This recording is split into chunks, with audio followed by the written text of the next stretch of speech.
Hola a todas y todos. Hoy vamos a conversar acerca de algunos conceptos básicos en términos epistemológicos, filosóficos y eventualmente históricos también, que nos van a permitir comprender la propuesta del anarquismo epistemológico de Feyerabend. Por supuesto, una primera precisión conceptual importantísima es la idea de anarquismo, que va a orientar la reflexión de Feyerabend y por supuesto también nuestras propias percepciones sobre la propuesta del autor. Volveremos sobre esta definición más detalladamente con las palabras del autor en algunos pasajes del texto, pero por el momento me interesa hacer énfasis en que la idea de anarquismo siempre ha estado muy estrechamente vinculada con una idea de desorden, de caos, en los términos de los más conservadores, de libertinaje.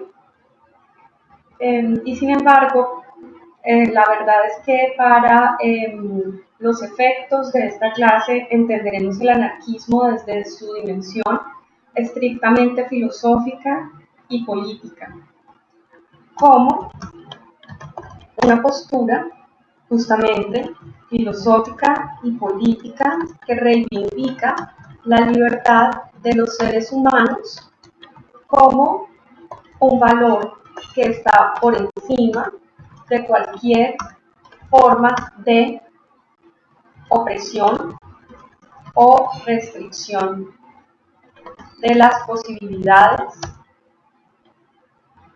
que tiene toda persona para la búsqueda de su felicidad. Es decir, entenderemos el anarquismo no como un estado de caos, de desorden y de confusión, sino como un discurso político y filosófico centrado en la libertad de las personas, centrado en su capacidad para buscar la felicidad y por lo tanto en el rechazo a todas las formas de opresión, sean estas provenientes de la esfera de lo político, particularmente del Estado, la esfera de lo religioso, particularmente por el lado de la Iglesia, la esfera de lo moral y de lo cognitivo en lo que tiene que ver con la familia y con la escuela, y aboga por la construcción de un orden social en el que cada individuo sea capaz de autorregularse. Es decir, el anarquismo aspira a una sociedad en la cual las personas no requieran de esos poderes exteriores y no requieran de la coerción física, moral, intelectual o del tipo que sea que ejercen esos poderes exteriores para determinar el sentido de su existencia y para constituir su idea de ser. Quiero dejar escrita esta definición acá, que puede no ser precisamente la definición de los libros de texto, pero que en todo caso es de la mayor importancia para que nos situemos desde ahora en un campo semántico que desmitifique un poco el anarquismo que en nuestra sociedad contemporánea y sobre todo por influjo del discurso público conservador, muy reivindicativo del orden y de la autoridad, ha caído en un tremendo desprestigio. El anarquismo se ha convertido casi que en un epíteto, ¿no?, para calificar comportamientos que se consideran socialmente desviados o para considerar circunstancias históricas que se consideran anómalas, y se habla entonces de un orden de cosas anárquico o de caer en la anarquía, y no ese es el sentido que vamos a atribuirle al concepto aquí. Aquí lo entenderemos simplemente como la aspiración a una sociedad compuesta por individuos autorregulados, es decir, capaces de darse sus propias reglas y de vivir de acuerdo con ellas, sin que para ello haga falta el ejercicio de la coerción o de la violencia de ninguna manera. Otro concepto que es bien diferente de este y se encuentra para muchos efectos en un campo semántico completamente distinto, pero que también me parece importante esclarecer desde el comienzo, es el concepto de empirismo. La idea de empirismo también en el lenguaje cotidiano nos remite casi siempre a esto de aprender las cosas haciéndolas, ¿no?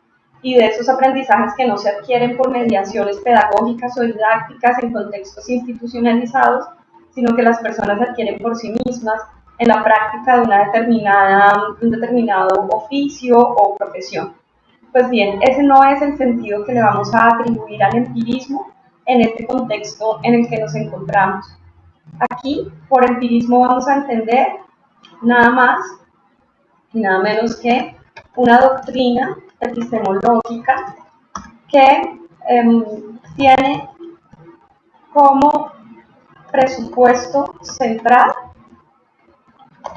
que el punto de partida de todo conocimiento es el contacto sensible con los objetos que se desea conocer y que el aumento del corpus de una teoría se da única y exclusivamente por referencia a esos hechos empíricos, es decir, sensibles, es decir, que se pueden captar por medio de los sentidos. Aquí estamos esclareciendo de una vez varias ideas. La idea, por ejemplo, de lo que significa lo sensible en el lenguaje filosófico y de la epistemología es aquello que se puede captar por medio de los sentidos. Cuando hablamos de hechos empíricos, nos estaremos refiriendo siempre a aquellos hechos que se pueden captar de forma sensible a través de los sentidos. Esos son los hechos empíricos. Lo mismo cuando hablemos de refutación empírica o de contrastación empírica, nos estaremos refiriendo siempre a la referencia a la realidad observable, a la realidad que se puede aprehender por medio de los sentidos. Muy bien. Eso me permite entonces ahora señalar de qué manera vamos a proceder a lo largo de esta exposición. Lo primero que voy a hacer es referirme a algunos presupuestos esenciales que se encuentran en la introducción del texto y posteriormente pasaremos a la lectura de algunos fragmentos de los capítulos 1 al 4 que yo considero que son pilares de la argumentación del autor. Para comenzar entonces, vamos a referirnos a algunos de los asuntos que el autor nos relata en la introducción del texto, que espero que ustedes tengan también la oportunidad de leer, porque, como se darán cuenta, eventualmente es sumamente interesante el planteamiento que él hace en esa introducción y la manera como nos prepara para comprender cuál es el punto de vista desde el cual el autor está hablando. Voy a volver entonces a esta pantalla para que podamos dialogar acerca de estos asuntos a la manera de una conversación virtual entre ustedes y yo. Uno de los primeros planteamientos que Feyerabend hace en la introducción del texto y que yo encuentro sumamente apasionante es su rechazo a las que él denomina las simples e ingenuas reglas de los metodólogos. Entiendo yo que cuando él habla de metodólogos se refiere a aquellas personas que defienden y también para muchos efectos yo me incluyo en ese grupo de personas, entonces que defendemos la importancia de emplear procedimientos sistemáticos, ordenados, consolidados a través de las prácticas de la ciencia para construir conocimiento científico. Feyerabend rechaza de entrada la idea de que es necesario acogerse a ciegas a un conjunto de reglas para poder construir cualquier tipo de conocimiento, reglas cuya pertinencia para abordar ese problema todavía no ha sido demostrada. Feyerabend es más bien a favor de utilizar cualquier procedimiento que en una circunstancia dada se nos antoje adecuado para el abordaje del problema que tenemos entre manos.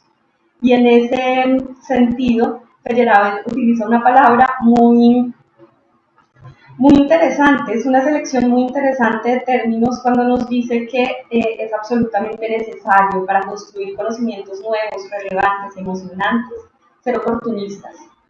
Oportunistas no en el sentido inmoral de la palabra, sino en el sentido de no comprometerse a priori con ninguna filosofía, sino estar con la mente abierta y con la disposición en todo momento para hacer uso de cualquier discurso, herramienta, método o procedimiento que efectivamente conduzca al logro de los propósitos de investigación. Ese oportunismo del que nos habla Feyerabend nos sugiere, por ejemplo, que es un error suponer que existe un método previamente determinado que es más útil que cualquier otro método para el abordaje de los problemas de un campo de estudio.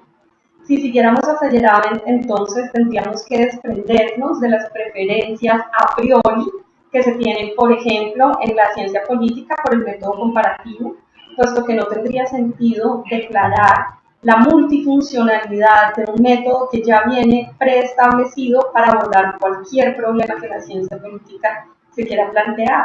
Y de la misma manera tendríamos que renunciar a cualquier otro método, como el método fenomenológico, o el método incluso de los análisis del discurso, o los métodos participativos, o los métodos etnográficos, toda vez que esos métodos aún no han sido sometidos a la prueba del objeto de estudio que nuestra investigación propone. Lo primero que tendríamos que hacer entonces es, antes de casarnos con un método, identificar qué tipo de necesidades metodológicas nos plantean el objeto de conocimiento que vamos a construir y echar mano de las herramientas de las que dispongamos. Pueden ser esos métodos que les acabo de mencionar, pueden ser otros métodos o las mezclas que emerjan entre todos ellos. Pero no existe a priori un solo método que sea adecuado para el abordaje de un problema de conocimiento sin haber sido primero puesto a prueba y sometido a el examen de ese problema de conocimiento. Feyerabend reconoce, y en eso concordamos con él en esta clase, que un medio complejo como lo es el de la realidad social exige procedimientos complejos. Por lo tanto, las reglas establecidas de antemano no nos sirven para capturar esa complejidad del mundo en el que vivimos y a la cual aspiramos a comprender. Por lo tanto, lamenta muchísimo Feyerabend el hecho de que a lo largo de la historia de la ciencia se haya creído siempre que la ciencia está conformada explícitamente por hechos y por conclusiones rigurosamente derivadas de esos hechos. Feyerabend insiste en que en la realidad la historia de las ciencias es la historia de las ideas, de las interpretaciones, muchas de ellas disímiles y por lo tanto en conflicto, y de los problemas que se han construido acerca de esos hechos, y no por esos hechos en sí mismos. Más aún, nos recuerda Feyerabend que todos los hechos de los que se ocupa el discurso científico ya están interpretados. No son hechos desnudos. Cuando nos referimos a un hecho como objeto de estudio de la ciencia, estamos construyendo ese objeto en el nivel de la interpretación y por lo tanto ya no es simplemente un hecho, es la interpretación y la representación científicamente construidas de ese hecho. Por lo tanto, todos los hechos de los que se ocupan las ciencias son, nos dice Feyerabend, esencialmente teóricos.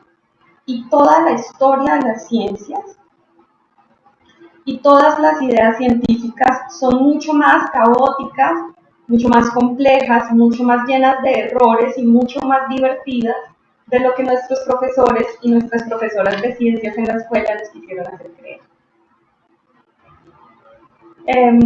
Más aún, Feyerabend considera que esa idea en la que nos educaron, en la que nos alfabetizaron científicamente en la escuela, de que los hechos son simples, son uniformes y de que el conocimiento científico es objetivo y está regido por reglas estrictas y fijas, todos esos presupuestos de la educación científica tradicional, esa compartimentación, esa separación de los saberes constituyen fundamentalmente un lavado de cerebro.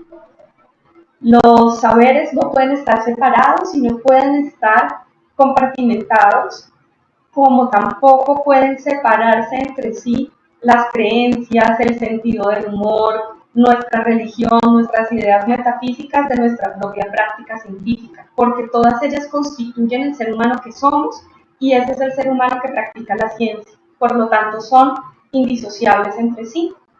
Y si eso es cierto, entonces los resultados de esa práctica científica, los llamados hechos científicos, tampoco pueden ser disociados tan fácilmente de las creencias, de la opinión, de la cultura. Yo no sé si ustedes recuerdan haber visto en algún momento de sus vidas una cita muy empleada de un libro que se llama El Principito, de Antoine de Saint-Exupéry.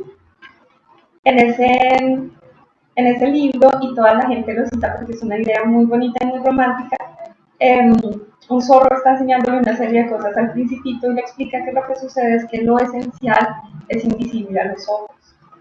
Yo diría, parafraseando al zorro, que para Feyerabend lo esencial es invisible a las prescripciones epistemológicas. Es decir, que ese conjunto de reglas epistemológicas que desde el siglo XVII han estado imponiendo los filósofos occidentales para determinar cómo se puede construir conocimiento válido y cómo no alcanza para captar muchos elementos esenciales de esta realidad compleja que habitamos.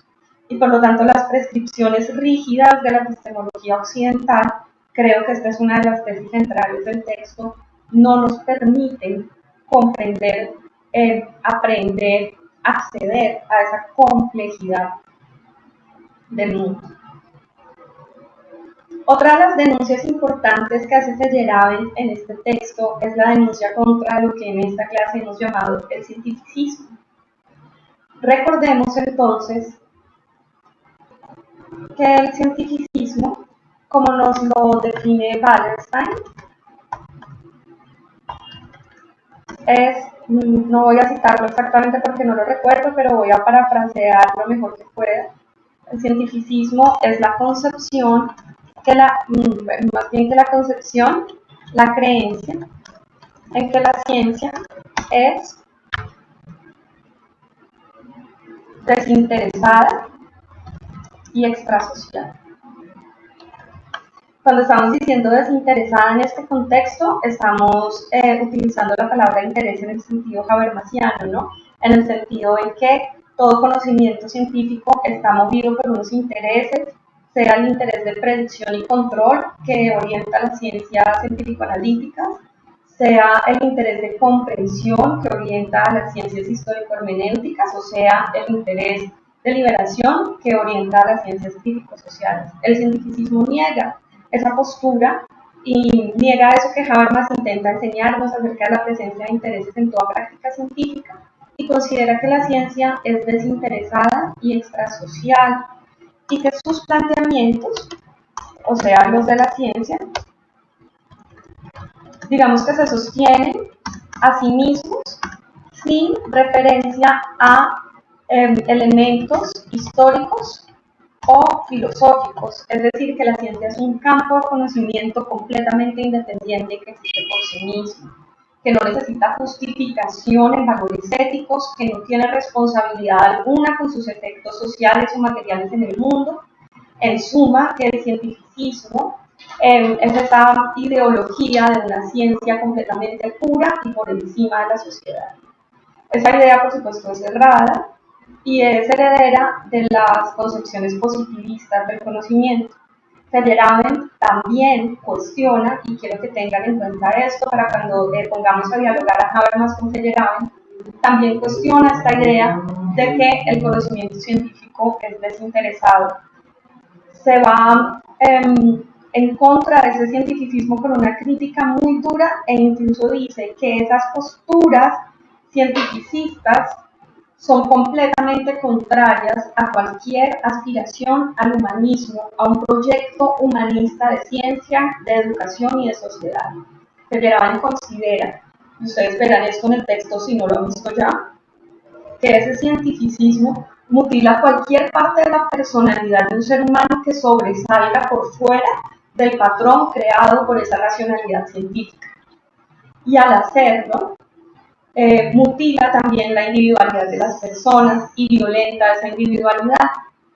Por lo tanto, Feyerabend nos hace un llamado urgente a rechazar todos los criterios universales y todas las tradiciones científicas, pedagógicas, filosóficas, rígidas, que no vean más allá de sí mismas.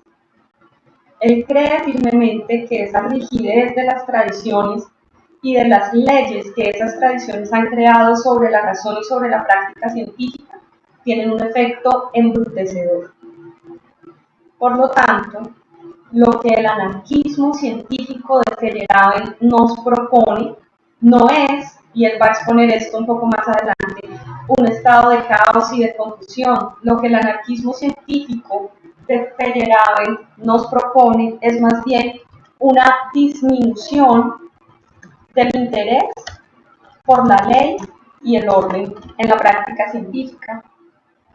Y él piensa que esa disminución del interés por la ley y el orden no tiene por qué necesariamente conducir al caos, al desastre y a la confusión, sino que esa disminución del interés por la ley y el orden en la práctica científica nos puede más bien conducir a un estado de mayor creatividad, a un mejor uso de nuestra imaginación y, por supuesto, a enriquecer de forma mucho más significativa nuestros corpus de conocimientos teóricos.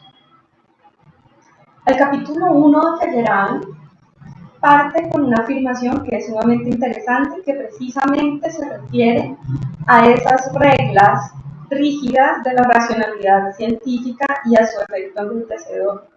Feyerabend nos dice que no hay una sola regla, por muy firmemente asentada que esté en principios epistemológicos, que no haya sido infringida por lo menos una vez, y más aún, que esa infracción de las reglas no corresponde apenas a accidentes y casi nunca corresponde a la falta de juicio práctico, teórico o moral de los practicantes de una disciplina científica, sino que esa infracción de las reglas es absolutamente necesaria para que haya progresos científicos y además es aconsejable. El autor también nos advierte que cuando él habla de progreso, de desarrollo, de avance, no está queriendo decir que él conozca el estado ideal al cual debe llegar la práctica científica y que avanzar en esa dirección constituye el progreso, simplemente se está refiriendo a que existe una dinámica de transformación y crecimiento, digamos, de nuestra capacidad de conocer y comprender el mundo, a la que él llamará progreso, desarrollo y demás términos semejantes. Por lo tanto, toda enseñanza y toda socialización de las personas en las reglas propias de esa racionalidad científica constituyen un proceso de coerción y un proceso de negación y restricción de las libertades. Voy a invitarlos entonces a que vayamos ahora al texto para que vayamos identificando en los argumentos que de aquí en adelante el autor nos presenta algunos de los elementos centrales en los cuales él apoya estas reflexiones. No haremos una lectura minuciosa del texto palabra por palabra, porque esa es una responsabilidad de cada lector y de cada lectora. Yo simplemente presentaré algunos elementos que a lo largo de la lectura me parecen columnas fundamentales para poder entender cómo se va construyendo el argumento del autor. Es, por supuesto, una lectura sumamente arbitraria, porque son aquellos elementos que yo considero relevantes y significativos. Ustedes vendrán a señalar otros elementos en su lectura del texto. El primero de esos elementos, y para eso quiero invitarlos e invitarlas a la página 9 del libro de Feyerabend, que quiero subrayar, es este precisamente. Por supuesto, el problema nunca se plantea exactamente de esta forma. La enseñanza de criterios y su defensa nunca consiste en su mera colocación ante la mente y en exponerlos tan claros como sea posible. Se da por supuesto que los criterios tienen también una eficacia causal máxima. Esto hace muy difícil distinguir entre la fuerza lógica y el efecto material de un argumento. Hace unos minutos precisamente estábamos comentando cómo la enseñanza de unas determinadas reglas para la práctica científica y la enseñanza de una determinada forma de ser científico o científica y de lo que es correcto y aceptable en el proceso de la educación es una forma de coerción, es una forma, dice Feyerabend, de mutilación. Pues bien, la razón por la que Feyerabend nos dice que esto ocurre es precisamente porque muchas ideas científicas no se sustentan a sí mismas, como vemos en esta cita, en la claridad de los argumentos, y las personas no se suman a ellas únicamente porque se les exponga la necesidad de hacerlo. Nos dice Feyerabend, líneas más arriba, que hasta el racionalista más puritano se verá entonces forzado a dejar de razonar y a emplear la propaganda y la coerción como recursos para sustentar y justificar la validez de sus ideas. Entonces, él nos dice, Feyerabend nos dice que un argumento, un criterio para la práctica científica, etcétera, nunca se presentan a las personas como válidas únicamente porque se expresen de forma clara, sino que es absolutamente necesario ligar esos argumentos con la fuerza lógica que tienen y con sus efectos materiales, para lograr vincular a las personas a la práctica y a la reproducción de esos argumentos, criterios o postulados científicos. Nos dice Feyerabend más adelante, un racionalista amaestrado, así como un perrito amaestrado, será obediente a la imagen mental de su amo. Se conformará a los criterios de argumentación que ha aprendido. Adherirá a esos criterios sin importar la confusión en la que se encuentre y será completamente incapaz de darse cuenta de que aquello que él considera como la voz de la razón no es sino un efecto posterior, causal, del entrenamiento que ha recibido. Será muy inhábil para descubrir que la llamada de la razón a la que sucumbe con tanta facilidad no es otra cosa que una maniobra política. A esto es a lo que se refiere Feyerabend cuando más arriba nos habla de la fuerza lógica y el efecto material de un argumento. Y es precisamente a su capacidad para controlar lo que los seres humanos consideran conocimiento válido, las formas de actuación que se derivan de ese conocimiento considerado válido y todos los efectos materiales de ese conocimiento. Por lo tanto, se trata de maniobras políticas en la medida en la que promueven formas de creencias, representaciones del mundo y control sobre las actuaciones derivadas de esas creencias y representaciones del mundo que se derivan de la creencia en las leyes de la razón.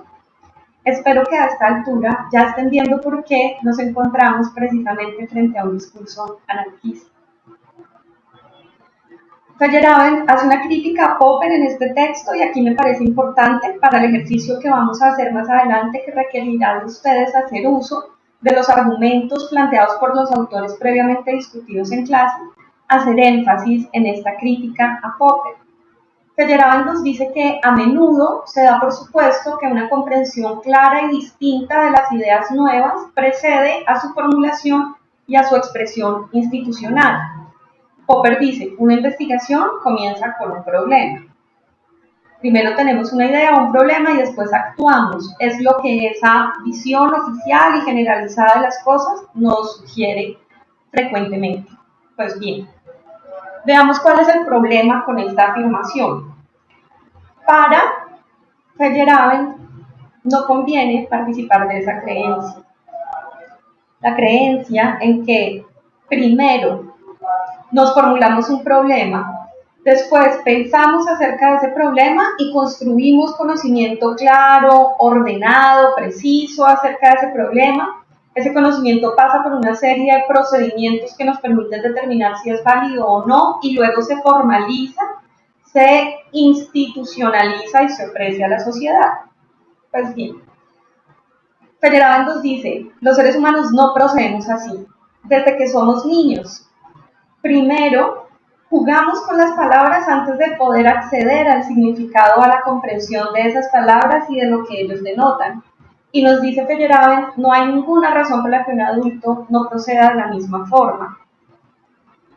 Y pone el ejemplo de cómo es absurdo eso cuando lo aplicamos a conceptos más abstractos, como la idea de libertad. Citemos. Debemos esperar, por ejemplo, que la idea de libertad solo pueda aclararse por medio de las mismas acciones que se supone crean la libertad. La creación de una cosa y la creación más la comprensión completa de una idea correcta de la cosa constituyen muy a menudo partes de uno y el mismo proceso indivisible y no pueden separarse sin provocar la detención del proceso. Por lo tanto, cuando afirmamos que primero es el problema y después el proceso de comprensión y de conocimiento en torno al problema, estamos separando esos dos procesos y esa es la crítica que Feyerabend le hace a Popper. Esos dos procesos en realidad no vienen separados. No vienen separados cuando somos niños y niñas y aprendemos a apropiar y aprehender el mundo, y no vienen separados cuando somos adultos y adultas y estamos comprometidos con una determinada práctica científica. El proceso de construcción del problema y el proceso de construcción de comprensiones sobre ese problema son indivisibles, son el mismo proceso. Y es falso presentarlos por separado. Podríamos tener una discusión respecto a esta afirmación de Feyerabend más adelante. El desarrollo del punto de vista copernicano desde Galileo al siglo XX constituye un perfecto ejemplo de la situación que queremos describir. Se parte de una fuerte creencia que va contra la razón, es decir, Galileo tiene como punto de partida una creencia que contradice todo lo que entonces se consideraba racional y toda la experiencia del mundo, porque efectivamente, si ustedes se ponen en el lugar de Galileo, sabrán que muchas de sus proposiciones no se podían verificar empleando el sentido común o el ojo desnudo. Esa creencia se extiende y encuentra apoyo en otras creencias que son igualmente irrazonables, si no es que lo son más. Por ejemplo, la ley de la inercia, por ejemplo, el telescopio. Feyerabend nos está hablando aquí de manera un poco sarcástica para llamar nuestra atención frente al hecho de que lo que en esa época se consideraba poco razonable, se consideraba contrario a la experiencia y a la razón, en realidad vino a constituir la base de un desarrollo científico importantísimo. Hoy podemos decir que Galileo siguió el camino correcto porque su persistente empeño en lo que en un tiempo parecía ser una cosmología estúpida, consiguió crear el material necesario para defenderla contra todos aquellos que solo están dispuestos a aceptar un punto de vista en caso de que contenga ciertas frases mágicas llamadas informes observacionales. Galileo partía de una creencia fuerte que contradecía, como ya lo dije, la razón y la experiencia de su tiempo, y sin embargo se comprometió con esa idea que no por no ser empíricamente verificable, en este caso por no generar informes observacionales, debía por él ser descartada. Hoy sabemos que no debía ser descartada. Hoy sabemos que Galileo, nos dice Feyerabend, acertó al hacer eso. Porque no porque no existan esos informes observacionales sobre un enunciado científico significa que ese enunciado deba ser rechazado y enterrado de una vez y para siempre. Vamos más adelante, al final de la página 11, donde Feyerabend señala lo siguiente: mi tesis es que el anarquismo estimula el progreso, cualquiera que sea el sentido en que se tome este término, es decir, el progreso. Resulta claro, pues, que la idea de un método fijo o la idea de una teoría fija de la racionalidad descansa sobre una concepción excesivamente ingenua del hombre y de su contorno social. A quienes consideren el rico material que proporciona la historia y no intenten empobrecerlo para dar satisfacción a sus más bajos instintos y a su deseo de seguridad intelectual con el pretexto de claridad, precisión, objetividad, verdad, a esas personas les parecerá que solo hay un principio que puede defenderse bajo cualquier circunstancia y en todas las etapas del desarrollo humano. Me refiero al principio, todo sirve. Vamos a tratar de descomponer este párrafo porque en este párrafo hay muchos elementos para comprender en qué consiste esa teoría anarquista del conocimiento. Lo primero que es necesario destacar aquí es esa crítica a la idea de un método fijo. Todo el cuestionamiento de Feyerabend se dirige precisamente a esa idea. Y dice que esa idea de un método fijo y de una teoría fija es ingenua porque no valora suficientemente las posibilidades que el ser humano y su contorno social en sus interacciones tienen al momento de generar conocimiento. Entonces, la figura retórica que está en la oración siguiente lo que nos está indicando es lo siguiente.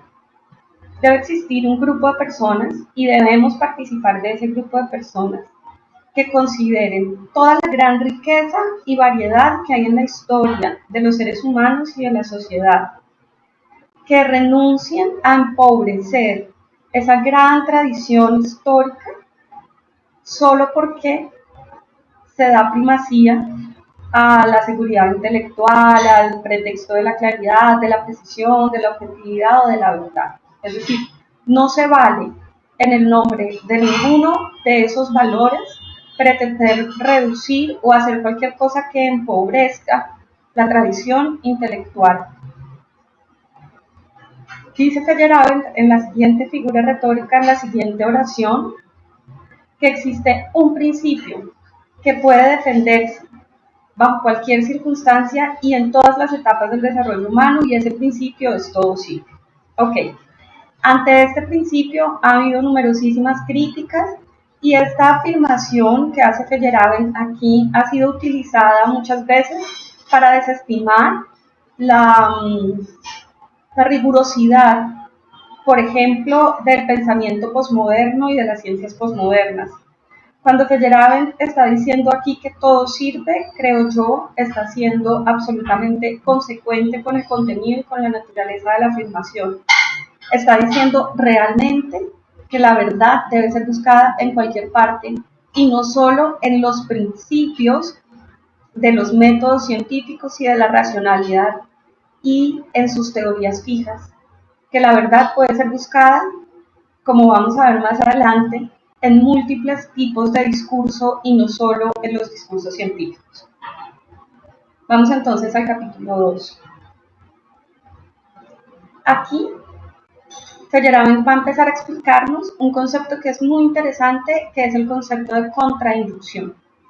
Ustedes ya saben que el proceder inductivo implica partir de las observaciones de los hechos singulares para poder construir enunciados generales que de alguna manera recojan los patrones o las regularidades que se puedan observar en esos hechos singulares. Pues bien, lo que Feyerabend propone aquí es que dejemos de proceder inductivamente para enriquecer los contenidos teóricos de las disciplinas y empecemos más bien a enriquecer las teorías por medio de unos procedimientos llamados contrainductivos.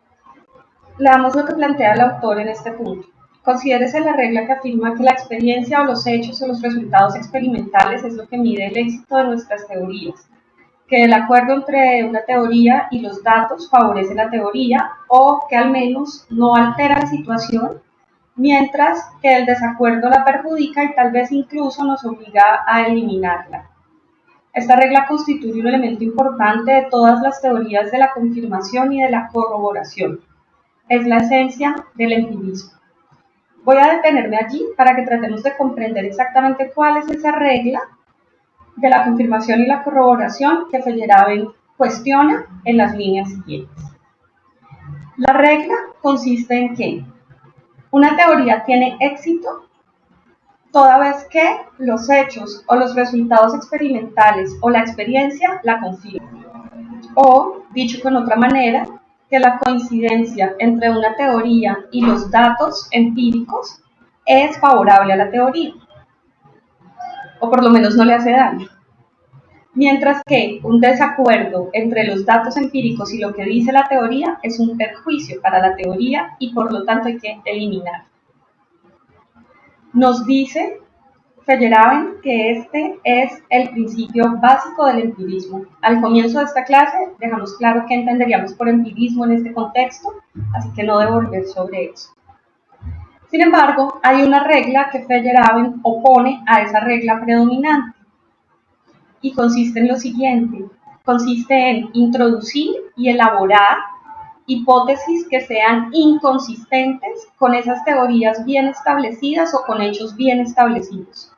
En eso consiste proceder contrainductivamente. Más adelante, en la misma página, Feyerabend plantea esto con otras palabras. Nos dice que existen dos etapas en esa contrarregla. En la primera, se nos invita a desarrollar hipótesis inconsistentes con teorías aceptadas y altamente confirmadas. En la segunda etapa, se nos invita a desarrollar hipótesis inconsistentes con hechos bien establecidos. Muy bien. En el primer caso, es decir, el caso de introducir y desarrollar hipótesis inconsistentes con las teorías, por consolidadas que sean, nos dice Feyerabend que la evidencia que podría refutar una teoría a menudo solo puede sacarse a la luz con ayuda de una alternativa incompatible. Es decir, si nos dedicásemos única y exclusivamente a buscar teorías que refuten una teoría ya aceptada o evidencias que refuten una teoría ya aceptada, muy seguramente vamos a encontrar solo evidencias que confirmen esa teoría. Por lo tanto, es absolutamente necesario contrastar la teoría con ideas alternativas, hipótesis que sean incompatibles con los planteamientos de esa teoría, porque de lo contrario, las teorías tienden a convertirse en sentido común, como vamos a ver más adelante, tienden a ser reforzadas con independencia de su valor de verdad por la comunidad de practicantes de una ciencia. Y al ocurrir eso, ya va a ser muy difícil que las personas encuentren evidencias que refuten esas teorías también aceptadas. Por otro lado, usar alternativas, es decir, usar esas ideas que refutan esas teorías, solo cuando ya las refutaciones han desacreditado la teoría ortodoxa, dice Feyerabend, es colocar el carro delante del caballo, es decir, es proceder al revés.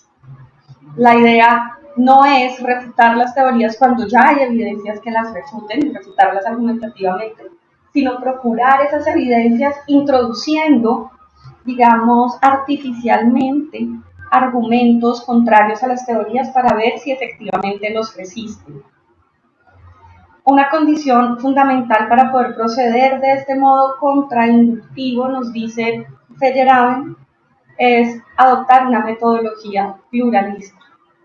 No es posible llegar muy lejos si nos casamos con un único método, porque ese único método que nos sirvió para llegar a una determinada proposición científica no nos va a servir para refutar.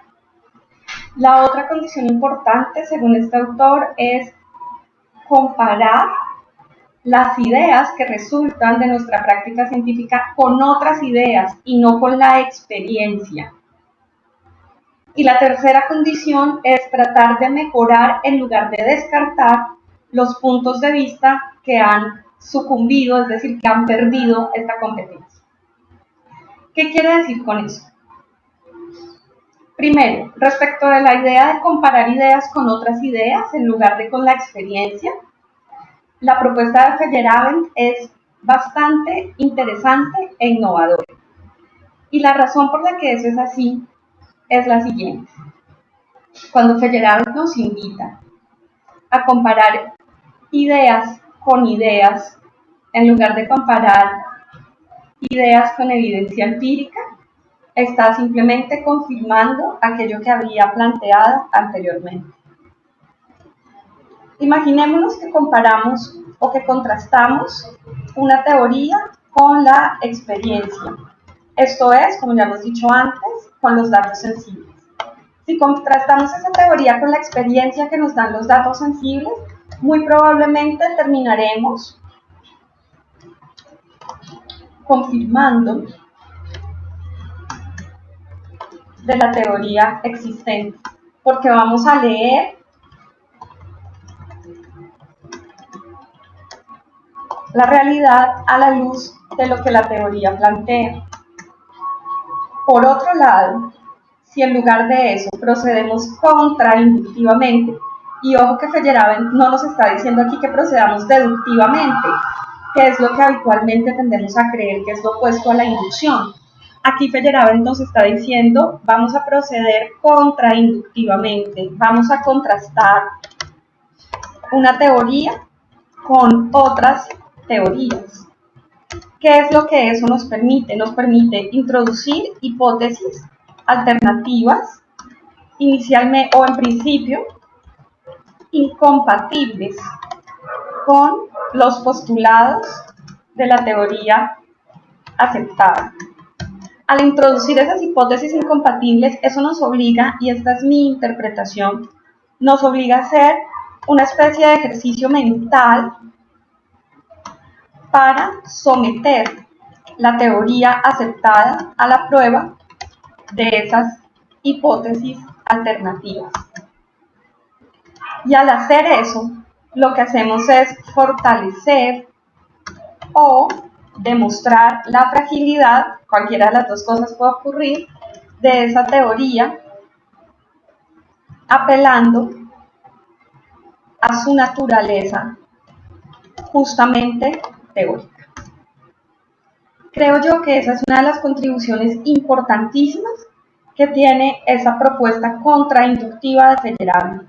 Ahora bien, cuando él nos dice que las ideas que pierdan en esa competición no deben ser excluidas, sino que deben tratar de mejorarse, está de alguna manera también discutiendo con esa concepción que tiene Popper de la validación de los conocimientos.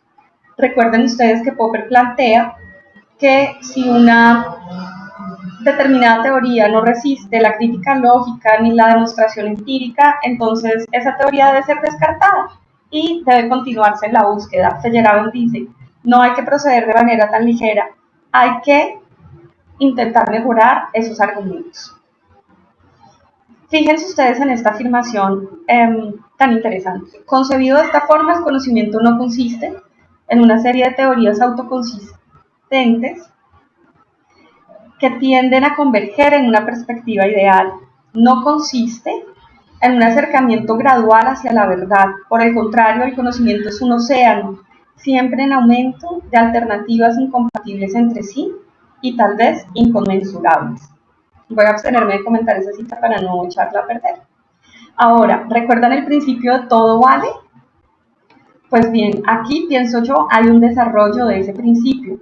Al final de la página 14, dice Feyerabend, expertos y profanos, profesionales y diletantes, forjadores de utopías y mentirosos, todos ellos están invitados a participar en el debate y a contribuir al enriquecimiento de la cultura. Creo yo que esta es una afirmación muy bella y muy difícil además de sostener en la práctica, porque lo que Feyerabend nos está diciendo aquí es que el proceso de interpelar, acrecentar, problematizar nuestro corpus de conocimiento no debería ser un patrimonio exclusivo de los científicos acreditados. Todas las personas estamos llamadas a participar de ese proceso. ¿Recuerdan ustedes que esa contrarregla tenía dos etapas? La primera etapa era oponer hipótesis alternativas e incompatibles con la teoría para someterla a prueba. La segunda etapa de esa contrarregla era oponer hechos que sean incompatibles con esa teoría aceptada. Dice Feyerabend, la segunda contrarregla a favor de hipótesis que sean inconsistentes con las observaciones, los hechos y los resultados experimentales no necesita ninguna defensa especial, pues no existe una sola teoría interesante que concuerde con todos los hechos conocidos de su dominio. Y más adelante plantea,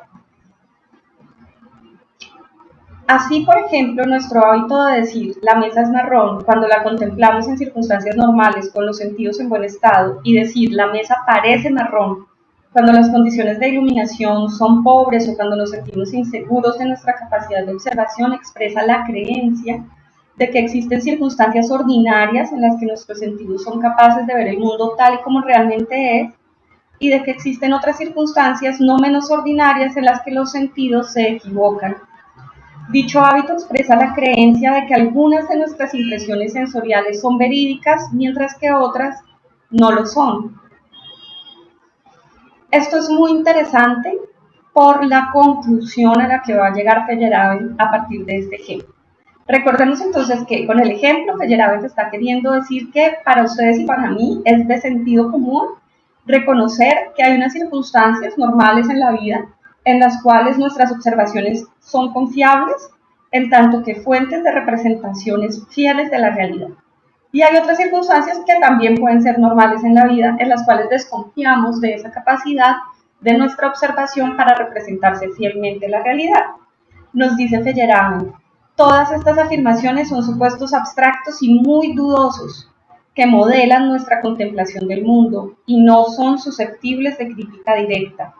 Por lo general, no somos conscientes de ellos y solo reconocemos sus efectos cuando nos tropezamos con una cosmología completamente diferente.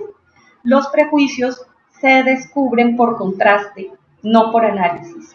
Es decir, todas estas creencias nuestras acerca de cómo conocemos, cómo podemos confiar en nuestro conocimiento y cuáles son las condiciones materiales y las condiciones cognitivas en las que tiene lugar nuestro conocimiento son apenas parte de nuestra visión del mundo. Nos resultan obvias y naturales y espontáneas solo hasta cuando nos encontramos con otras visiones de mundo que interpelan ese sentido que les damos a las cosas. Me parece muy bella esta afirmación que hace el autor cuando dice que los prejuicios se descubren por contraste, no por análisis. El puro y físico análisis de nuestras creencias y de nuestras convicciones no nos va a conducir a la conclusión de que efectivamente se trata de prejuicios que no tienen fundamento. Nos va a conducir única y exclusivamente a confirmar la supuesta razonabilidad de nuestros prejuicios. Pero el contraste con otros prejuicios completamente opuestos o con otras visiones del mundo nos podría conducir a poner en evidencia que nuestra forma de ver las cosas es solo una entre muchas otras posibles. Más adelante, Feyerabend plantea una serie de preguntas al respecto. ¿Cómo es posible examinar algo que estamos usando continuamente? ¿Cómo analizar los términos en los que habitualmente expresamos nuestras más simples e ingenuas observaciones y descubrir así sus presupuestos? ¿Cómo descubrir el tipo de mundo que presuponemos cuando nos comportamos del modo que lo hacemos? La respuesta es clara, no podemos descubrirlo desde dentro. Necesitamos un criterio externo de crítica, necesitamos un conjunto de supuestos alternativos o en otro caso, ya que tales supuestos habrán de ser muy generales, necesitamos construir, por decirlo así, un mundo alternativo completo. Necesitamos un mundo soñado para descubrir los rasgos del mundo real en el que creemos habitar, mundo que de hecho quizá no sea más que otro mundo soñado. Ustedes pueden llegar a pensar que quizás esto es retórica y que lo que Feyerabend nos está planteando aquí no es otra cosa que un conjunto de aspiraciones con más valor literario que científico. Puede que tengan toda la razón y también puede que Feyerabend ese tipo de juicios sobre su propuesta le tengan más o menos sin cuidado. Pero sí quiero que exploremos un poco en qué consiste el asunto. Supongamos que tenemos una teoría o una visión de mundo o un conjunto de prejuicios o unas representaciones mentales, más o menos lo que llamamos nuestro sentido común. Vivimos en él. Esa teoría, esa visión de mundo, ese prejuicio o esa representación mental forma parte de la manera como organizamos nuestro mundo y la experiencia del mundo y cómo habitamos en él. Lo que Feyerabend nos dice es que si intentáramos contrastar esa visión de mundo con hechos, lo que vamos a hacer, lo único que vamos a lograr es ver confirmada esa nuestra visión de mundo en los hechos que observamos. Y vamos a regresar satisfechos y tranquilos a la confirmación de aquello que ya teníamos por cierto. Sin embargo,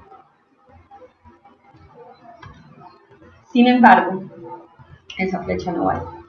Cuando en lugar de contrastar esa visión de mundo con ideas, la tarea se convierte en mucho, mucho más exigente. Imagínense ustedes, por ejemplo, no hablemos ya del discurso científico, pensemos en los fenómenos de la religión.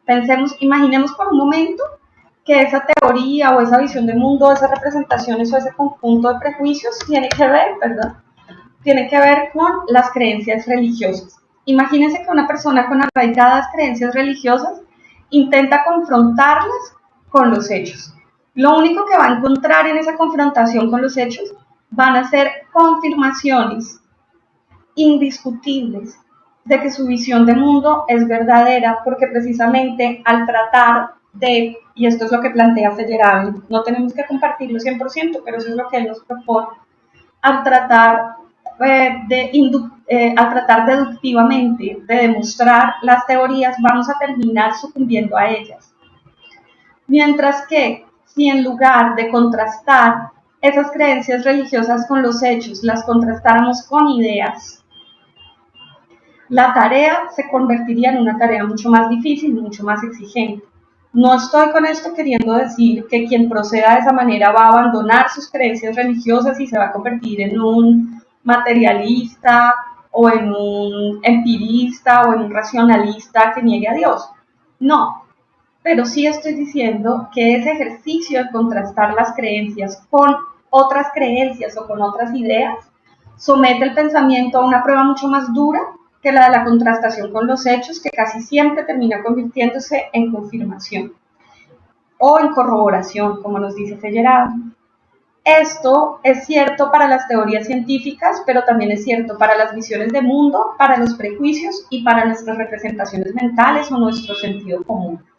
Por eso es que dice Feyerabend que necesitamos crear un mundo soñado para con él contrastar el mundo que creemos habitar.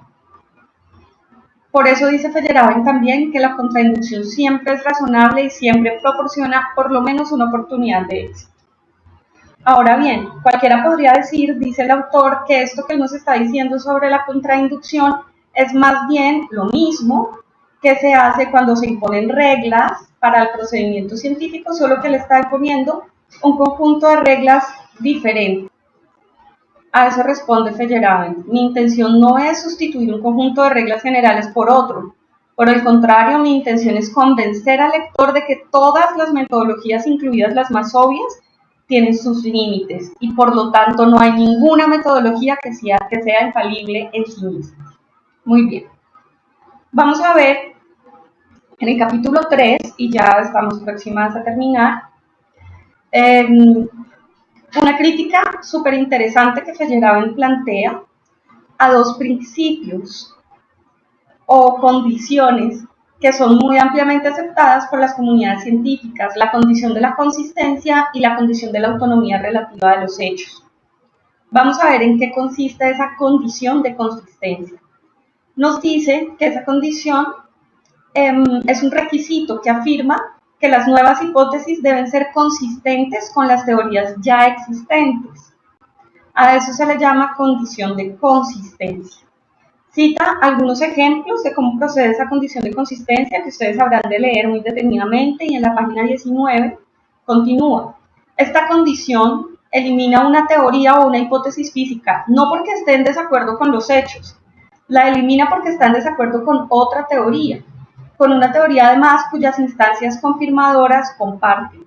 Es decir, esa idea, esta es una explicación muy hermosa, aunque un poco abstracta, que me gustaría que ustedes pudieran representar gráficamente para hacerse una idea más clara de cómo esto procede. Pero en síntesis, lo que sucede es que la condición de la consistencia exige que las teorías nuevas sean consistentes, es decir, den continuidad a teorías que ya existen previamente. La razón para eso, simplemente porque esas teorías previamente existentes nos resultan más familiares, y como nos resultan más familiares, también nos resultan más verdaderas, pero no porque concuerden con los hechos, sino simplemente porque concuerdan con esas otras teorías que ya no son conocidas. Todos los métodos, nos dice Feyerabend, tradicionales, la deducción trascendental, el análisis de esencias, el análisis fenomenológico, el análisis lingüístico, se parecen a esa forma mental de proceder heredada de la condición de consistencia. Todos esos métodos contribuyen a la conservación de lo antiguo y familiar, no porque posea alguna ventaja intrínseca, por ejemplo, no porque esté mejor fundamentado en la observación de lo que está no porque esté mejor fundamentado en la observación de lo que está la nueva alternativa sugerida o porque sea más elegante, sino precisamente, simplemente, porque es algo antiguo y familiar. Y así continúa la crítica de Feyerabend a esa condición de consistencia que ustedes irán leyendo en más detalle. Entonces, ya aquí, en la página 21, Feyerabend sintetiza los principios o las reglas mentales que rigen esa condición de la consistencia. Dicen los que la defienden: las teorías no deberían cambiarse a menos que existan razones de peso. La única razón de peso para cambiar una teoría es que esté en desacuerdo con los hechos.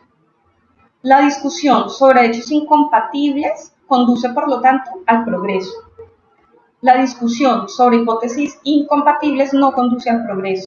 En consecuencia, aumentar el número de hechos relevantes es un procedimiento seguro. Aumentar el número de alternativas factualmente adecuadas pero incompatibles no es un procedimiento seguro.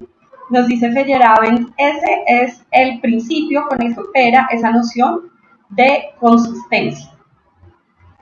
Y su propósito es apuntar a confirmar siempre y a acrecentar las teorías ya existentes y a construir sobre las teorías ya existentes. Ustedes se imaginarán que desde el punto de vista de la práctica de las comunidades científicas eso trae consigo serios inconvenientes, de los cuales Feyerabend nos va a señalar algunos. La segunda condición que Feyerabend critica en este texto es el llamado principio de autonomía o de autonomía relativa de los hechos. Nos dice este principio que los hechos que pertenecen al contenido empírico de una teoría están disponibles, se consideren o no otras alternativas a esta teoría. Este postulado está claramente implicado en casi todas las investigaciones que versan sobre cuestiones de confirmación y contrastación. Todas estas investigaciones emplean un modelo en el que una sola teoría se compara con una clase de hechos o enunciados observacionales que se suponen dados de alguna manera. Esto puede ser un poco confuso, así que voy a permitirme esquematizarlo un poco en la medida de mis posibilidades, a riesgo, claro está, de generar más confusión. ¿Qué es lo que Feyerabend nos está diciendo acá? Creo yo, o esa es mi interpretación. Feyerabend nos está diciendo aquí que tenemos una teoría que ha sido ampliamente aceptada y que tenemos otra esfera, que es la esfera de los hechos empíricos. Es decir, este es el planteamiento desde el principio de autonomía relativa. ¿Y qué es lo que creen los defensores del principio de autonomía relativa? Que los hechos están ahí, existen por sí mismos, estaban ya antes disponibles, antes de que existiera la teoría. Después de la existencia de la teoría, esos hechos siguen estando disponibles y cuando queremos confirmar la teoría, simplemente debemos dirigirnos a los hechos para verla efectivamente confirmada. ¿Esto por qué es complicado? ¿Por qué es problemático?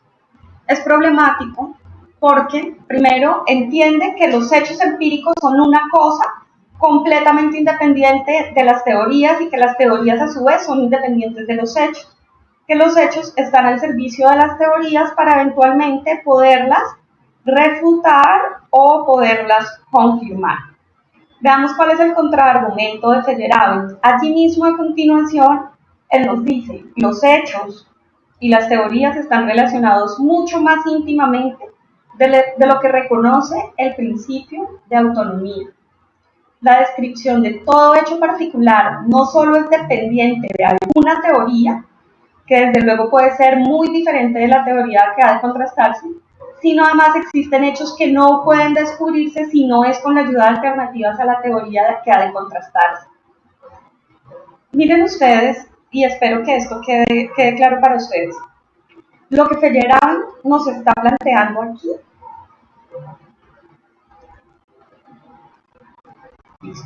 Lo que Feyerabend nos está planteando aquí no es tanto que los hechos y la teoría sean la misma cosa. De hecho, no es eso, no es que los hechos y la teoría sean la misma cosa. Lo que Feyerabend nos está diciendo aquí es que la teoría ilumina, hace posible la descripción de los hechos. Y al mismo tiempo, la descripción de los hechos nos permite comprender, refutar, contrastar o demostrar la teoría. Por lo tanto, hay una relación íntima, dice Feyerabend, entre hechos y teorías. Y no es una cosa así tan distante, tan autónoma el mundo de los hechos. Ustedes dirán, sí, pues es que Feyerabend se está refiriendo aquí a los hechos y usted se está refiriendo a la descripción de los hechos. Correcto, aislemos los hechos y seguiremos teniendo el mismo resultado, porque los hechos no existen por sí mismos, lo habíamos planteado al inicio de esta charla, sino que nuestro proceso de comprensión de un determinado hecho y su construcción con un problema de conocimiento son el mismo, son exactamente el mismo proceso. Entonces, un hecho gana existencia para el discurso de las ciencias en la medida en que es construido y descrito. ¿Cómo se construye y cómo se describe un hecho para que gane existencia para la ciencia? Por medio de la teoría, por medio de teorías previamente existentes. Entonces, esa es la crítica a la supuesta autonomía relativa de los hechos. Todo esto sugiere que la unidad metodológica a la que hay que referirse cuando se discutan cuestiones de contrastación y de contenido empírico está constituida por un conjunto completo de teorías, en parte coincidentes, factualmente adecuadas, pero inconsistentes entre sí. Es decir, no debemos obsesionarnos, nos dice Feyerabend, no debemos obsesionarnos con demostrar nuestras teorías o las teorías que conocemos más bien, porque pocos de nosotros vamos a llegar alguna vez a construir teorías, digamos, en el sentido estricto de la palabra, ¿no? A menos, por supuesto, que decidamos perseguir un camino de investigación científica y demás, pero la preocupación fundamental no es que las teorías coincidan entre sí. Al contrario, la preocupación fundamental es que las teorías se contrasten, se discutan unas a otras y que al hacerlo también se devele esa relación mutuamente constitutiva entre las teorías y los hechos. Avancemos un poco entonces hasta la página 25. Aquí Feyerabend regresa sobre la cuestión de la condición de consistencia y nos dice, recuerden ustedes que la crítica a la condición de consistencia era la crítica a la idea de que las teorías nuevas deben aproximarse o ser consistentes o ayudar a nutrir y a continuar teorías ya existentes y aceptadas. Nos dice Feyerabend que la condición de consistencia elimina las alternativas. Y eso, curiosamente, no solo va en contra de la práctica científica, sino también del mismo empirismo. Empirismo que, curiosamente, da origen y defiende a la condición de consistencia. Al excluir contrastaciones válidas, esta condición disminuye el contenido empírico de las teorías a las que se permite subsistir.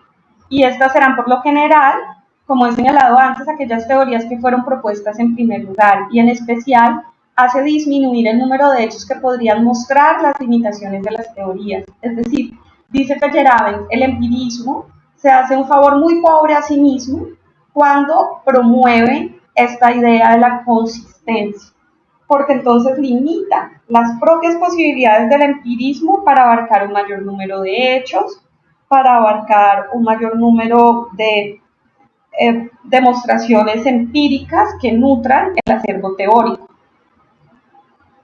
También podría suceder que la insistencia por parte de la mayoría de los físicos contemporáneos en la condición de consistencia proteja para siempre en caso de tener éxito, dichas incertidumbres de toda refutación. Así es como esta condición puede dar lugar a una situación en la que un punto de vista determinado se petrifique en dogma y se haga inasequible en nombre de la experiencia a toda crítica que pueda concebirse. Esta es una de esas consecuencias delicadísimas de las que les hablaba más arriba, que tiene la condición de consistencia, y es que puede venir a suceder que por esa preocupación por estar generando conocimiento compatible con lo ya existente, las teorías ya existentes se empiecen a petrificar y empiecen a ser tomadas por verdaderas, puesto que no es fácil construir o proponer desarrollos científicos que contradigan esas realizaciones, y acaba por dogmatizarse. Después nos dice Feyerabend, y aquí vamos a ver la segunda seria consecuencia social de esa idea de la consistencia. Una vez firmemente convencidos de que solo hay una microfísica correcta, por ejemplo, los físicos intentarán explicar los hechos adversos en términos de una tal microfísica, y no les importará que estas explicaciones resulten a veces ligeramente burdas. A continuación, este desarrollo llega a ser conocido por el público. Los libros populares de ciencia, incluidos muchos libros de filosofía de la ciencia, difunden los postulados básicos de la teoría. Se hacen aplicaciones en campos distantes, se concede dinero a los ortodoxos y se les niega a los rebeldes. Esa es una consecuencia claramente política de ese principio, que es que se llega a promover oficialmente aquellos conocimientos científicos que efectivamente refuerzan las ciencias y las teorías ya aceptadas y ya admitidas como verdaderas. Y por lo tanto se desestimula la posibilidad de construir conocimientos críticos, alternativos.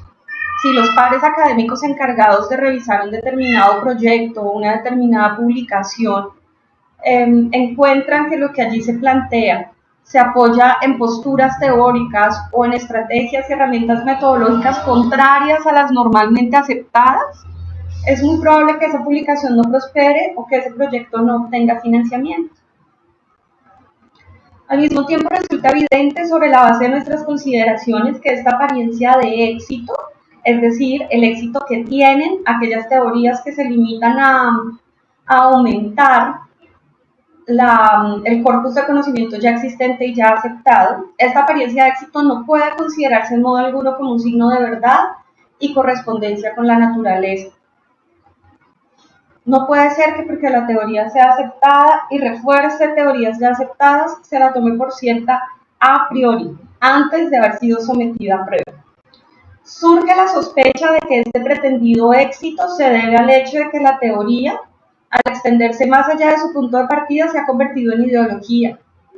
Esta ideología tiene éxito no porque concuerde perfectamente con los hechos, tiene éxito porque no se ha especificado hecho alguno que pudiera constituir una contrastación y porque se han eliminado algunos hechos que podrían desempeñar esa función. Esa es la única razón por la que esas teorías se sostienen. Una teoría empírica así descrita se convierte en algo casi imposible de diferenciar de un mito de segunda categoría.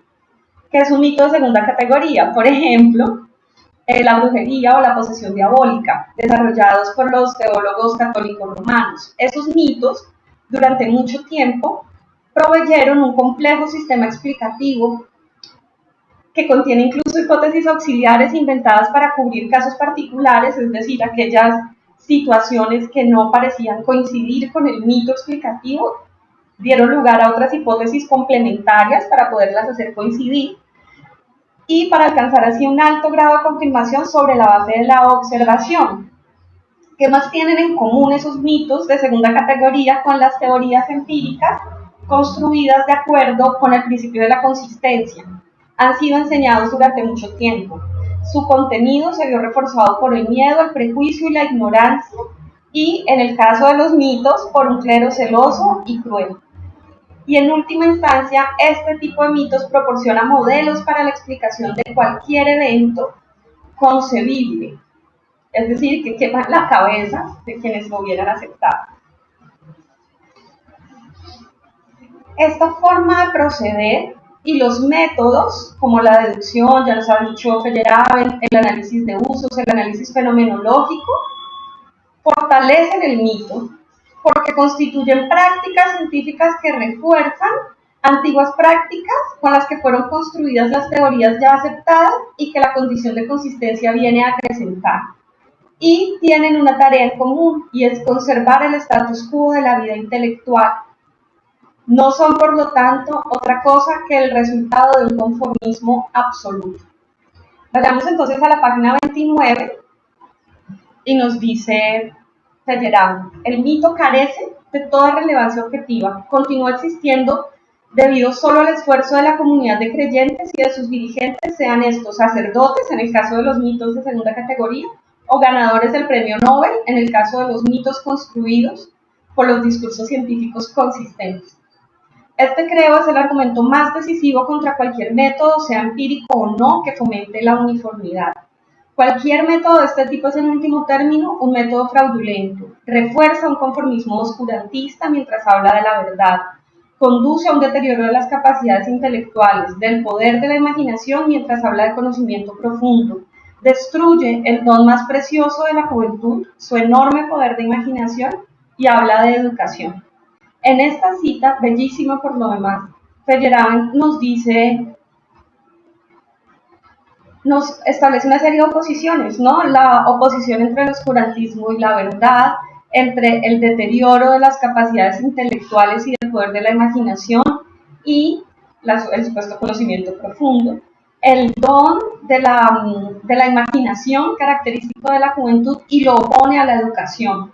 Es decir, la educación, según Feyerabend, es más o menos lo opuesto de la capacidad de imaginar y de soñar propia de los jóvenes. Me parece que es un planteamiento muy interesante. En resumen, la unanimidad de opinión tal vez sea adecuada para una iglesia, para las asustadas y ansiosas víctimas de algún mito antiguo o moderno, o para los débiles y fanáticos seguidores de algún tirano. La pluralidad de opinión es necesaria para el conocimiento objetivo, y un método que fomente la pluralidad es además el único método compatible con una perspectiva humanista. Podemos quedarnos discutiendo qué quiso decir Feyerabend aquí cuando habló de un método objetivo. Sin embargo, considero que no es necesario entrar en esa discusión, toda vez que en el contexto vamos a suponer que es clarísimo que para Feyerabend la objetividad no es neutralidad, ¿no? Vamos entonces a entrar al último de los capítulos que convoca nuestra discusión, el capítulo 4. En este capítulo 4, Feyerabend comienza haciendo una defensa de la metodología pluralista y nos dice que quienes quieran sacar el máximo contenido empírico tendrán que adoptar una metodología pluralista. Tendrán que comparar teorías con teorías y no teorías con experiencia o con datos o con hechos. Y tendrán que esforzarse por mejorar los puntos de vista que parezcan perder en la competición en lugar de eliminarlos. Aquí recogemos entonces algunas de las consideraciones de los capítulos anteriores. Posteriormente se nos dice: como cuestión de hecho, tales alternativas pueden tomarse de donde quiera que uno sea capaz de descubrirlas. ¿Recuerdan el principio de todo vale? Escuchen esto: de los mitos antiguos y de los prejuicios modernos, de las elucubraciones de los expertos y de las fantasías de los chiflados. Toda la historia de una materia es utilizada en el intento por mejorar su más reciente y avanzado estadio. La separación entre historia de la ciencia, su filosofía y la ciencia misma se desvanece en el aire, y lo mismo sucede con la separación entre ciencia y no ciencia. La verdad puede estar en cualquier parte, en los desvaríos de los locos y en el discurso de los expertos. Y por lo tanto, si realmente lo que les preocupa es mejorar nuestro conocimiento, esa distinción entre ciencia y no ciencia se cae de su peso. Esta afirmación contradice toda la historia de la epistemología moderna, y además nos coloca en aprietos muy grandes dentro de la tradición universitaria que valdría la pena discutir. Voy a leerles este fragmento de texto que me parece muy anecdótico, muy gracioso y muy bien escrito. Esta posición, que es una consecuencia natural de los argumentos expuestos arriba, es atacada con frecuencia, no con contraargumentos, que sería cosa fácil de rebatir, sino planteando cuestiones retóricas. Si cualquier metafísica sirve, escribe Hess en su recensión de uno de mis primeros ensayos, se plantea la cuestión de por qué no volver atrás y aprovechar la crítica objetiva a la ciencia moderna que se encuentra en el aristotelismo o ciertamente en el vudú, que insinúa que una crítica de este tipo sería completamente ridícula. Es decir, nos está contando que una autora intentó cuestionar o criticar su postura acerca del todo vale y de la manera como es necesario buscar mejorar nuestras teorías con los recursos que estén a nuestra disposición y que en el momento nos parezcan adecuados para hacerlo. Entonces, esta autora dice, bueno, entonces todo sirve, ¿no? Y cualquier postura metafísica sirve. Entonces, ¿saben qué? Ya que estamos en eso, devolvámonos a Aristóteles, o no, mejor todavía, vámonos al vudú y busquemos en el vudú herramientas para la crítica metafísica en la que todo vale. La insinuación de esta autora, nos dice Feyerabend, da por supuesta desgraciadamente una gran ignorancia de los lectores. El progreso se consigue a menudo por medio de una crítica desde el pasado. Aquí, al defender esta crítica desde el pasado, Feyerabend nos está diciendo, sí, me puedo devolver a Aristóteles, por supuesto, para hacer desde el pasado una refutación crítica de las teorías presentes. ¿Por qué no? Si eso es una práctica frecuente en la ciencia.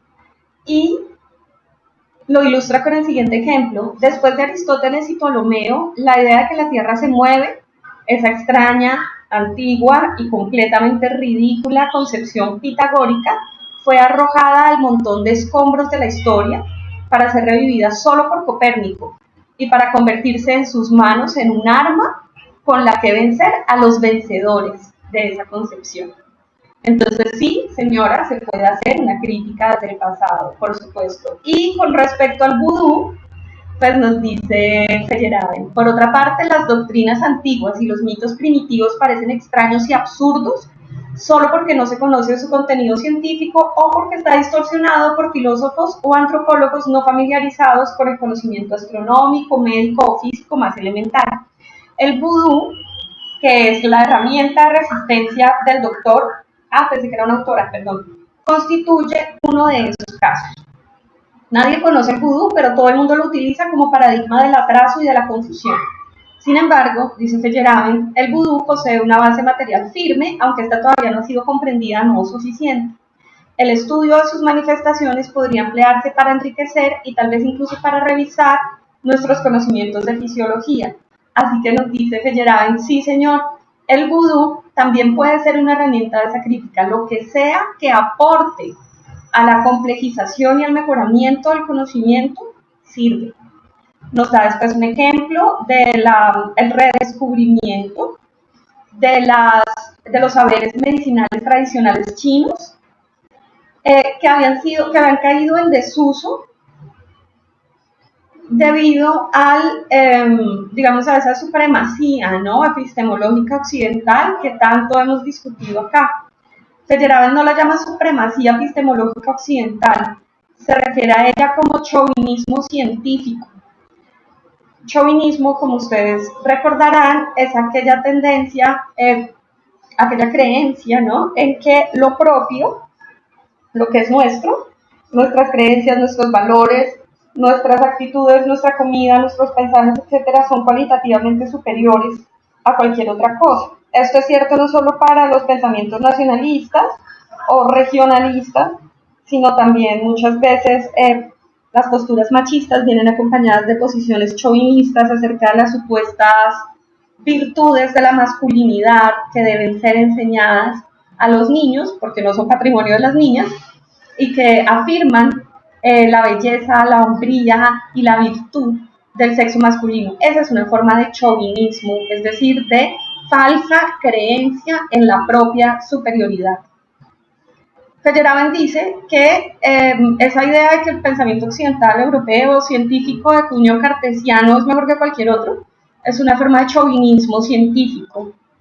Lo que es incompatible con la ciencia debe vivir y lo que no debe morir.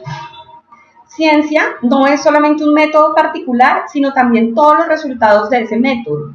Las cosas que sean incompatibles con esos resultados tienen que eliminarse. Sin embargo, en el año 1954 comenzó una campaña por el resurgimiento de la medicina tradicional que desde luego estaba inspirada políticamente.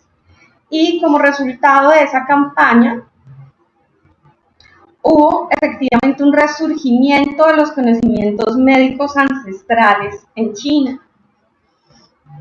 Y nos dice Feyerabend, así como en otros momentos de la historia, saberes ampliamente aceptados y tomados por cierto han pasado a ser refutados y a ser rebatidos, bien puede ocurrir que el conocimiento de hoy pase a ser parte de los cuentos de hadas del mañana y que el mito más ridículo se convierta eventualmente en la pieza más sólida de la ciencia. Deberíamos entonces considerar, y sería muy interesante al respecto de esto, plantear una discusión con nuestros padres, con nuestros abuelos, acerca de qué convicciones y qué conocimientos tomados por científicos propios de la medicina y demás, ellos alcanzaron a conocer como certezas y hoy en día son ampliamente refutados y se consideran producto de la ignorancia o de la superstición. Voy a terminar esta lectura dirigida con este último párrafo del capítulo 4. Es posible conservar lo que podríamos llamar la libertad de la creación artística y aprovecharse al máximo de ella, no solo como una válvula de escape, sino como un medio necesario para descubrir y tal vez para cambiar los rasgos del mundo en que vivimos. Esta coincidencia de la parte con el todo, del individuo con el mundo en el que vivimos, de lo puramente subjetivo y arbitrario con lo objetivo y lo regulado, constituye uno de los argumentos más importantes en favor de una metodología pluralista. Muchas gracias por haber llegado hasta aquí y espero que ustedes completen esta lectura con una lectura completa de estos primeros 4 capítulos, que no son otra cosa que una provocación, porque sin lugar a dudas Feyerabend avanza en los capítulos siguientes en el desarrollo y la consolidación de sus argumentos en favor de esa epistemología anarquista.